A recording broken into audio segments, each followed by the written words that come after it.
और अब हम 12,500 फीट की ऊंचाई से आई उन तस्वीरों का डीएनए टेस्ट करेंगे जो भारत की रेस्क्यू टीम और हमारी सिस्टम के लिए एक ऊंचा उदाहरण साबित हो सकती है।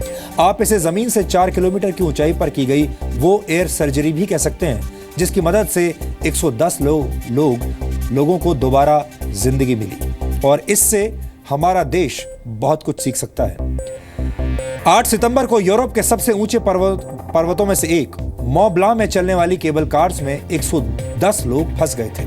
फ्रेंच एल्प्स पर्वत श्रृंखला के बीच चलने वाली 5 किलोमीटर लंबी ये केबल कार सर्विस फ्रांस और इटली को जोड़ने का काम करती है। इस केबल कार सर्विस का इस्तेमाल स्थानीय लोग और पर्यटक करते हैं। 8 सितंबर को जब 12 केबल कार्स 110 यात्रियों और पर्यटकों को उनकी मंजिल तक पहुंचा रही थी, तभी तेज हवाओं की वजह से केबल्स आपस में उलझ गई, जिसके बाद 12,500 फीट की ऊंचाई पर यह सर्विस अचानक बंद हो गई, अटक गई। जिस वक्त यह हादसा हुआ उस वक्त दोपहर के 2 बज रहे थे और 12 में से 9 केबल कार्स में यात्री सवार थे, जबकि बाकी की 3 केबल कार्स खाली थी।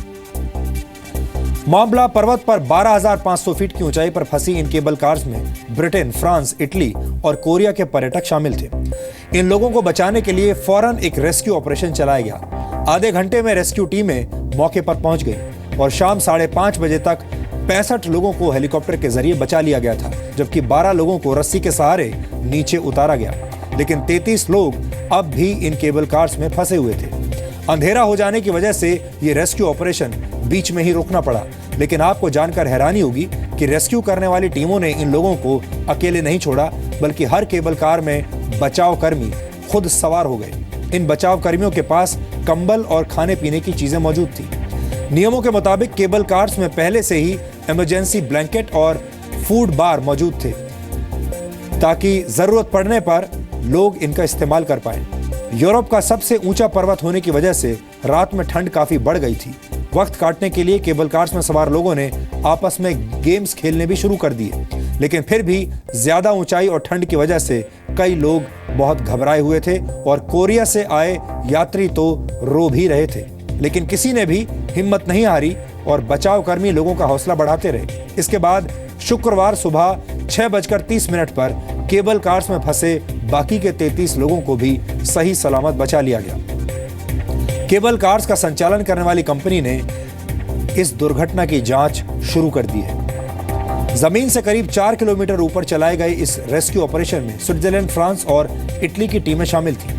इन तीनों देशों की टीमों का एक ही मकसद था और वो ये कि किसी भी तरह केबल कार्स में फंसे 33 यात्रियों को बचाना है। इन यात्रियों को पूरी रात 12,500 फीट की ऊंचाई पर गुजारनी पड़ी।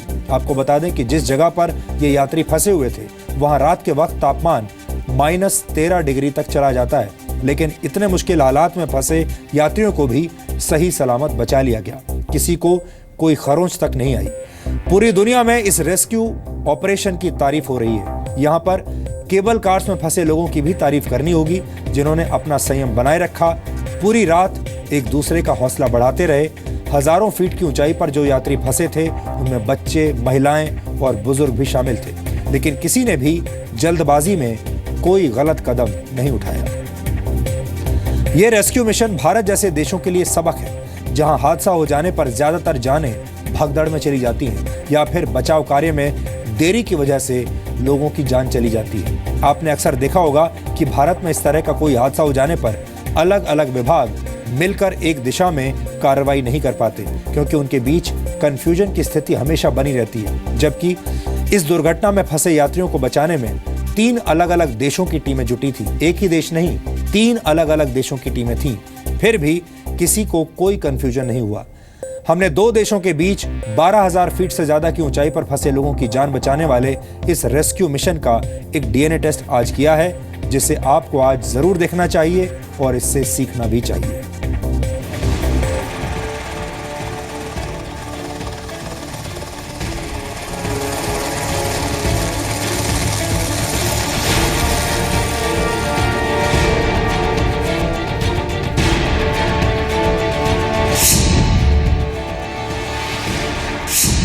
कुछ मिनट पहले जो लोग पहाड़ों की तस्वीरें कैमरों में कैद कर रहे थे, कुछ मिनटों के बाद वो लोग खुद पहाड़ों के बीच कैद हो गए। यूरोप के सबसे ऊंचे पर्वतों में से एक मोबलां पर एक हादसा घट चुका था। 110 लोगों की जान 9 केबल कार्स में 12,500 फीट की ऊंचाई पर झूल रही थी। 8 सितंबर को दोपहर 2 बजे तेज हवाओं ने उन केबल्स को आपस में उलझा दिया था, जिनके सहारे ये कार्स पर्यटकों और यात्रियों को इटली से फ्रांस और फ्रांस से इटली पहुंचाया करती थी। हादसे की खबर मिलते ही स्विट्जरलैंड, फ्रांस और इटली की बचाव टीमें शैमोनिक्स की तरफ रवाना हो गई। करीब 2:30 बजे हेलीकॉप्टर्स की मदद से रेस्क्यू ऑपरेशन शुरू हुआ। सबसे पहले इन हेलीकॉप्टर्स को करीब 4 किलोमीटर की ऊंचाई तक ले जाया गया, जिसके बाद इस ऊंचाई से रस्सी के सहारे बचावकर्मी केबल कार्स के केबिन तक पहुंचे। एक एक कर फंसे हुए यात्रियों को बाहर निकालने का सिलसिला शुरू हुआ। बचाव कार्य दोपहर 2:30 बजे शुरू हुआ था। शाम को 5:30 बजे तक 65 लोगों को 12,500 फीट की ऊंचाई से सही सलामत बचा लिया गया था। ये केबल कार्स 5 किलोमीटर के इलाके में अलग अलग जगह पर अटकी हुई थी। कुछ जमीन के करीब थी तो कुछ बिल्कुल बीच रास्ते में। जमीन के करीब पहुंच चुकी केबल कार से 11 लोगों को रस्सी के सहारे नीचे उतार लिया गया, लेकिन 33 लोग अब भी इस ऊंचाई पर फंसे हुए थे। अंधेरा हो चुका था और हेलीकॉप्टर रात में उड़ान भरने में सक्षम नहीं थे, लेकिन इन 33 लोगों को अकेले नहीं छोड़ा जा सकता था। इसलिए बचाव कर्मियों ने केबल कार्स में ही इन यात्रियों के साथ रात भर रुकने का फैसला किया। Sono stati portati i soccorritori in alto, poi calati nelle varie cabine lungo il percorso, dopodiché abbiamo dovuto anche organizzare delle squadre proprio sul ghiacciaio affinché le persone... बचाव कर्मी अपने साथ कंबल, खाने पीने का सामान और जरूरी दवाएं लेकर पहुंचे थे। सर्द रात में 33 पर्यटक और बचाव कर्मी जमीन से करीब 4 किलोमीटर की ऊंचाई पर सुबह होने का इंतजार करते रहे, और फिर सुबह होते ही फ्रांस, इटली और स्विट्जरलैंड की टीमों ने दोबारा ऑपरेशन शुरू कर अमेरिका, कोरिया और फ्रांस जैसे देशों के यात्रियों को बचा लिया। Rescuers stayed with us, and then we did a belay after we decided there was no other way to get down, and thank goodness that they were able to help us down. Scared? No, just tired, wanted to get out of there. Which was really quite an experience. The helicopter rescue failed because the fog moved in. So we had to just wait, and then they decided they could belay us safely to the ground, and we walked up the glacier to the hut.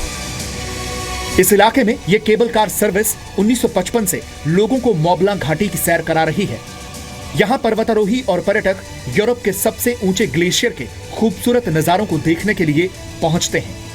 हर साल करीब 5 लाख लोग in cable cars की सवारी करते हैं, लेकिन हादसों की आशंकाओं को देखते हुए बचाव के जरूरी उपकरण न सिर्फ इन केबल कार्स में उपलब्ध रहते हैं, बल्कि रेस्क्यू टीमें भी ऐसे किसी भी हालात से निपटने के लिए हमेशा तैयार रहती हैं।